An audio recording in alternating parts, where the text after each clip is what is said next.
Hey guys, I'm going to be reviewing my Rolex GMT Master II, reference number 16710.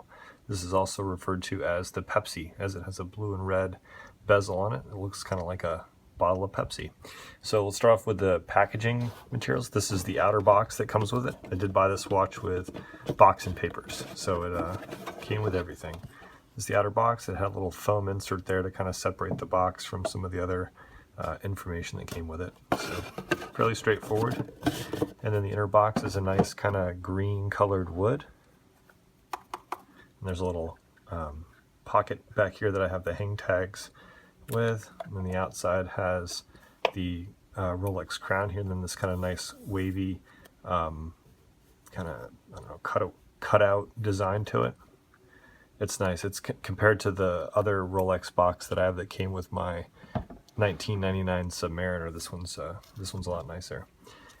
And then the kind of the instruction and warranty card and stuff all go into here, and this kind of fits back into that little section back there. Anyways, let's get into the watch now. I guess I'll touch on this too. This is pretty neat. Just the shape of this indentation in here in the box. It's almost like a felt kind of suede material, but it's a really neat kind of shape, how it kind of dips in there, and it's just really kind of cool and unexpected. Then I've got my 2 extra links for my bracelet down there. Anyways, here's the watch. Now this is a D serial number, so this specific serial number is linked to 2005 and 2006, and this specific reference, the 16710 GMT, was made starting in 1989, and then they stopped making it in 2007. So this is kind of actually towards the later of its run as the GMT model, and then they replaced it with I can't remember the reference number now, but someone, you can maybe put that down in the comments section. But anyways, this one comes in the blue and red variant, or you can also get it in the black and red variant, also referred to as the Coke. And now they don't even make the Pepsi right here in the stainless version. This is a stainless steel band and a stainless steel case. You only can get the Pepsi now in a white gold variant. And so you get a white gold case, white gold bracelet, and I think the retail on that watch is upwards of $25,000, maybe $27,000. So this one is kind of one of the few, or it's if you want to get a stainless steel Pepsi GMT, you have to basically go with something not currently in production, I guess I'm trying to say. So these are actually a pretty good value right now, in my opinion. You can get, if you're not concerned with getting the box and papers, I've seen some of them go for between maybe $4,000 to $5,000. I did spend a little bit more because I wanted the box and papers with it, but if you're not too worried about that, and it's a reputable seller, it's still pretty affordable to get one, especially from the late 90s with the holes case and the non-solid end links bracelet. You can get one relatively affordable in terms of used Rolexes. This one's got a solid end link here, and it's got a no holes case. But if you get a little bit older one, like late 90s, I think you can get a pretty good deal on these, and then you should see maybe in 10 or 20 years those will start to go up in value. It does have a 40 millimeter case, very similar to the Submariner kind of standard Rolex 40 millimeter size, so to speak. It's got the GMT hand here, the red hand, and excuse my thumb there, I just realized that's kind of unsightly. I was playing tennis and actually ended up falling on the court. We had some rain on our Hartrue court here in Florida, and ended up taking a little bit of a spill, so my hand got a little chewed up today, so sorry about that. So yeah, 40 millimeter case, GMT hand. It's got white gold surrounds on the dial here, so you've got the Super Luminova surrounded by white gold on the hour markers. It's a really nice crisp look to it. The GMT itself went through 3 different Lume variations. So the 16710 started back in the 80s with tritium, and you'd see a T25 on the bottom of the dial. And then they went to Luminova, I think for like 1 year, maybe 2 years. And then they switched to Super Luminova, which was what this watch has. So, and it says Swiss made instead of the T25. I think the T25 is in reference to the tritium being radioactive, and there's a certain value that's associated with the amount of radioactivity that gives off, and it's more or less an assurance that the level of radioactivity is below a certain level, so it's deemed not dangerous. But just kind of a side note, kind of standard, Cyclops there. The crown here, like I talked about on my other Rolex GMT review of my root beer, it is smaller than the Submariner crown, a little bit harder to grab onto, but not a huge deal whatsoever. Really, really nice bracelet. I mean, I've got the Rolex Submariner with a hollow end link bracelet, and this one's just so much nicer. It's just so much more solid feeling. It's got no sort of rattling, no, I don't know, it's just got a heft to it that the regular Submariner non-solid or hollow end link bracelet just doesn't have. So here's a wrist shot. I've got a 7-inch wrist, and I think that I love the way that the Rolex 40 millimeter cases fit on my wrist. Both my root beer, this one, and the Submariner, I think fit really well, and as well, and also my listen, my train of thought here. My Rolex Explorer 2, the 39 millimeter case fits really well too.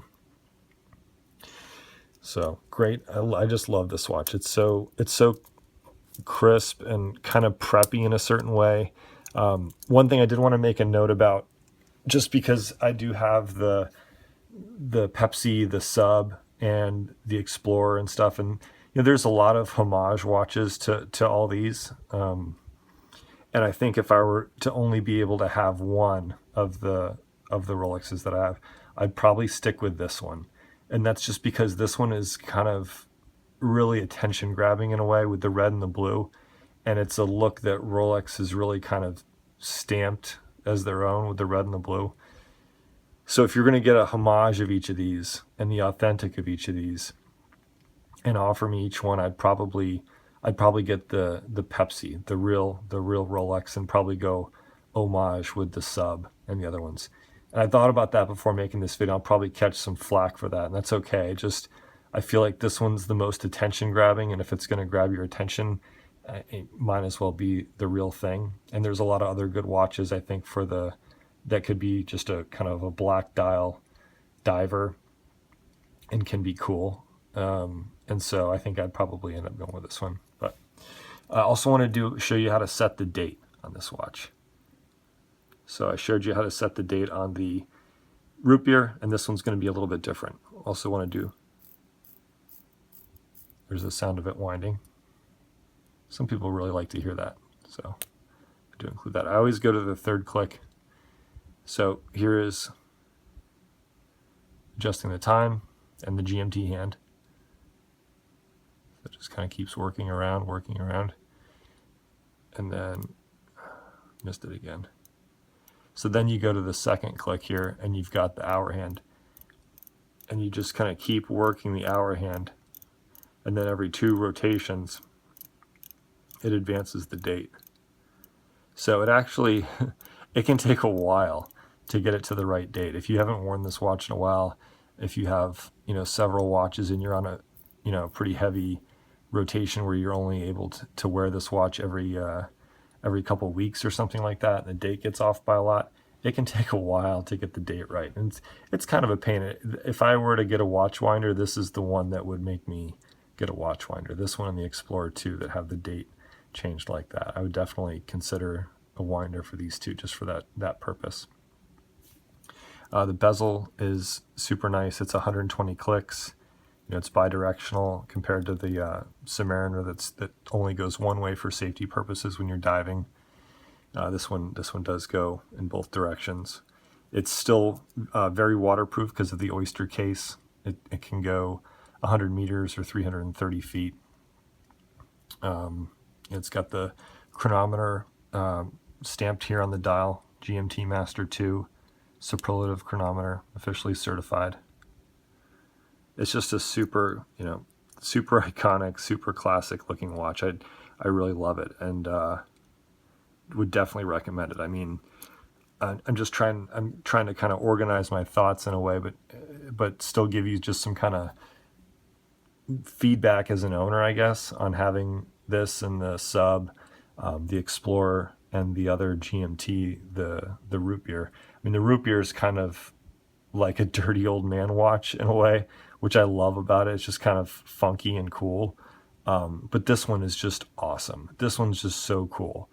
And I might have to say that this one is my favorite. I mean, because the root beer is kind of just like kind of a weirdo. This one I'd have to say is my favorite. The Explorer is kind of like maybe I'd consider it like an extreme sporty watch in a way. I mean, it's got the steel bezel. There's no insert like on the other three. It can take, a little bit more of a beating without having to replace parts per se, without having things be noticed. And then the sub is cool. I mean, the sub is iconic. It's kind of old school and stuff, as well as this and the others. But this one to me, I think it is my favorite. It's just something about it. The red, maybe it's the red with the blue. Yeah, again, I'm sorry I don't have a better way to explain it, but definitely this one's just got some sort of wow factor to it. So take that for what it's worth. But anyways, guys, I appreciate you watching, and we'll see you in the next video. Thanks.